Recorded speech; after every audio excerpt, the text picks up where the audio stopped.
देश के तौर पर एक दूसरे के वजूद को कबूल करना और दूसरा बड़ा मुद्दा गाजा पट्टी का था।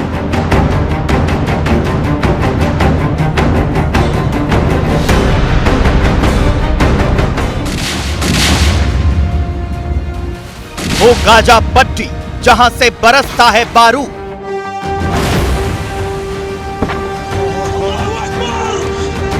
जहां से उड़ाए जाते हैं रॉकेट, जहां से दागी जाती हैं मिसाइलें,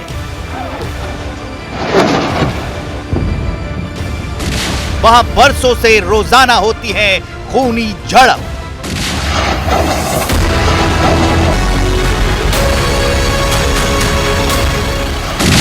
वो गाजा पट्टी जहां से हमास ने इजराइल पर किया अब तक का सबसे खतरनाक हमला।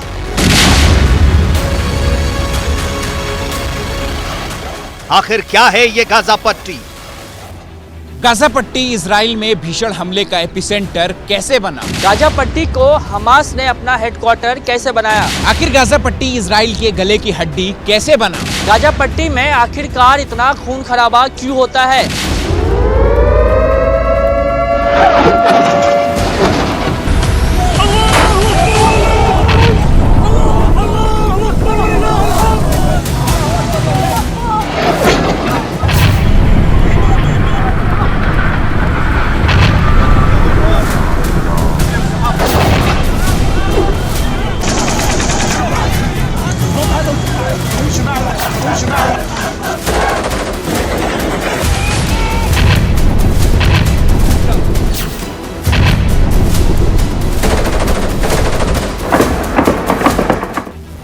आज हम आपको गाजा पट्टी का पूरा इतिहास भूगोल बताने जा रहे हैं। आपको बताने जा रहे हैं कि फिलिस्तीन और इजराइल के बीच गाजा पट्टी इतना बड़ा बैटलफील्ड कैसे बना।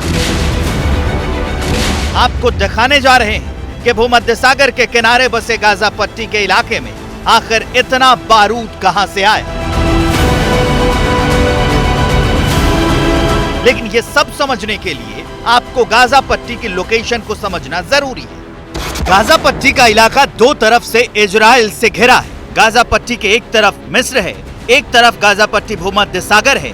ये पूरा इलाका 10 किलोमीटर चौड़ा और 41 किलोमीटर लंबा है। गाजा पट्टी के प्रमुख शहरों में उत्तरी गाजा, गाजा सिटी, दीर अल बाला, खान यूनिस, अब्बास अल कबेरा, रफा है। इस पूरे इलाके में 20 लाख से ज्यादा लोग रहते हैं, यानी यहाँ प्रति वर्ग किलोमीटर औसतन 5500 लोगों की आबादी है। गाजा यानी बेहद घनी आबादी वाला इलाका, इजराइल के मुकाबले बेहद छोटा इलाका, लेकिन यही इलाका आज रणभूमि बना हुआ है। गाजा पट्टी में एक आतंकी संगठन हमास का शासन है, जो कि इजराइल के अस्तित्व को समाप्त करने की मंशा रखता है। हमास इजराइल के टेरिटरी को लगातार टारगेट करने की कोशिश करता है। अन्य साजिशों के माध्यम से वो पूरे इजराइल के अस्तित्व पर संकट पैदा करने की कोशिशें करता है। जो इजराइल का गाजा पट्टी को लेकर के जो रिस्पांस होता है वो अपनी सुरक्षा को ध्यान में रखते हुए बहुत ही बड़ा होता है, मैसिव होता है। गाजा की जमीन आज बारूद विस्फोट की गवाह बनी। इसी जमीन से हमास ने इजराइल को निशाना बनाया है और यही जमीन इजराइल के निशाने पर। लेकिन इस विवाद की वजह पुरानी है। लेकिन ऐसा हुआ नहीं। जमीन पर फिलिस्तीन और इजराइल दो मुल्क बन गए, लेकिन दोनों तरफ से तल्खी और हिंसा कम नहीं हुई। इस हिंसा के पीछे दो वजह रही। देश के तौर पर एक दूसरे के वजूद को कबूल करना और दूसरा बड़ा मुद्दा गाजा पट्टी का था। इस इलाके में दबदबे को लेकर जब जब इजराइल की अपने आसपास के मुल्कों से जंग हुई, तब तब फिलिस्तीन अपनी जमीन खोता रहा। गाजा पट्टी फिलिस्तीन के हाथ से निकली जून 1967 में। जंग के बाद इजराइल ने गाजा पट्टी पर कब्जा कर लिया। गाजा पट्टी पर कब्जे के बाद इजराइल ने तरह तरह की पाबंदी लगाई। 25 सालों तक इजराइल ने गाजा पट्टी पर कब्जा जमाए रखा। इस दौरान यहाँ इजराइल के खिलाफ बगावत भी होती रही, हिंसा और दंगे होते रहे। गाजा पट्टी से इजराइल ने कदम पीछे खींचे साल 2005 में। इसकी दो बड़ी वजह थी। एक, गाजा पट्टी में इजरायली कब्जे के खिलाफ बढ़ती हिंसा और दो, इजराइल के खराब होते आर्थिक हालात। लिहाजा 2005 में इजराइल ने गाजा पट्टी का इलाका फिलिस्तीनी अथॉरिटी को सौंप दिया। फिलिस्तीन अथॉरिटी को गाजा का इलाका सौंपने के बाद भी इस इलाके पर इजराइल की नजर बनी रही। इजराइल यहां हवाई गश्त जारी रखे हुए था। गाजा पट्टी में हमास जैसे जैसे मजबूत होता गया, यहां से इजराइल के खिलाफ अटैक तेज होते गए। जवाब में इजराइल ने भी सख्ती बढ़ा दी। इजराइल ने पूरे इलाके में नाकेबंदी बढ़ा दी। जल, थल और नभ से इजराइल पूरे इलाके पर चौकस नजर रखता रहा। इजराइल इलाके में होने वाली हर हरकत को मॉनिटर करता था। दरअसल इजराइल और गाजा के बीच आवाजाही के लिए एक रास्ता इरेज की तरफ से था और माल ले जाने के लिए दूसरा रास्ता केरेम शालोम सूफा की तरफ से था। इन रास्तों से जाने वाले हर शख्स और हर सामान पर इजराइल नजर रखता। हथियारों की तस्करी रोकने के लिए इजराइल गाजा पट्टी की मिस्र के साथ लगी सीमा को भी अक्सर ब्लॉक कर देता। इसका वजह है सुरंग। इन सुरंगों का इतिहास भी हमास और इजराइल के बीच खूनी जंग से जुड़ा हुआ है। चूंकि गाजा पट्टी के इजराइल ने हर तरफ से नाकेबंदी कर दी थी, लिहाजा इजराइल और हमास ने 2008 से 9, 2012, 2014 और 2021 में सीधी झड़प हुई। हमास पहले दिन से इजराइल को टारगेट करना चाहता था। हमास के नेताओं को बखूबी पता था कि वो सीधी टक्कर में इजराइल को नहीं हरा पाएंगे, इसलिए उन्होंने गुरिल्ला स्टाइल वॉर का रास्ता पकड़ा और इसके लिए उन्होंने पूरी गाजा पट्टी में सुरंगों की जाल बिछा दी। हमास ने 2007 से गाजा पट्टी में टनल बनाने का काम शुरू किया।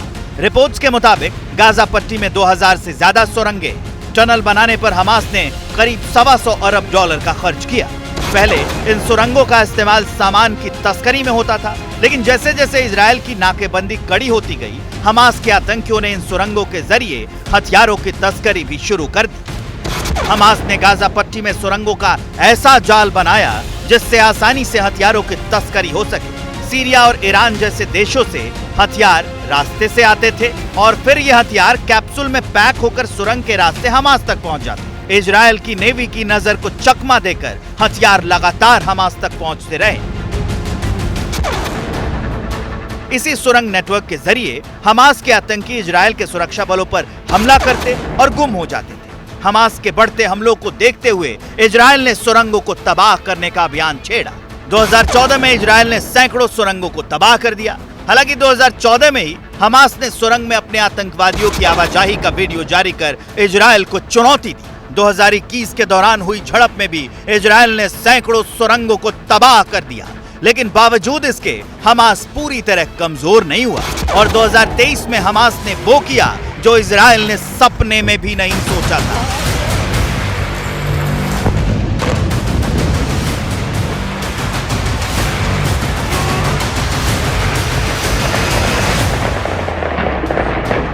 मोसाद बहुत हेवीली टेक्निकल इनपुट्स पर निर्भर है। हमास ने इसका तोड़ निकाला रिवायती तरीकों से आपस में कम्युनिकेशन करने का, यानी कि उन्होंने मोबाइल का इस्तेमाल नहीं किया, ईमेल्स का इस्तेमाल नहीं किया, व्हाट्सएप टेलीग्राम का इस्तेमाल नहीं किया। इन्होंने सिंपल कोरियर के माध्यम से एक जगह से दूसरी जगह पर मैसेज भेजने का काम किया।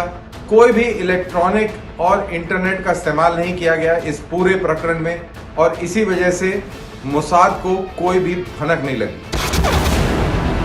इजराइल को फिर गाजा पट्टी से ही निशाना बनाया गया है। यहाँ ये जानना भी जरूरी है कि इस हिंसा और अटैक के बीच इजराइल लगातार इस इलाके में अपना विस्तार करता रहा है।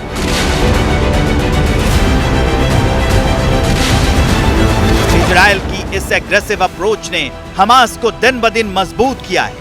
दशकों से जंग का मैदान बन चुके गाजा पट्टी में हर तरफ तबाही के सबूत मौजूद हैं। जंग की विभीषिका झेल रहे गाजा पट्टी को भारी अंतर्राष्ट्रीय मदद मिलती है और यही मदद आखिरकार हमास की मजबूती की वजह बनती है। अब इजराइल गाजा पट्टी से हमास के खात्मे के लिए कड़े एक्शन के मूड में, यानी आने वाले दिनों में गाजा पट्टी में बेहिसाब बारूद बरसेगा।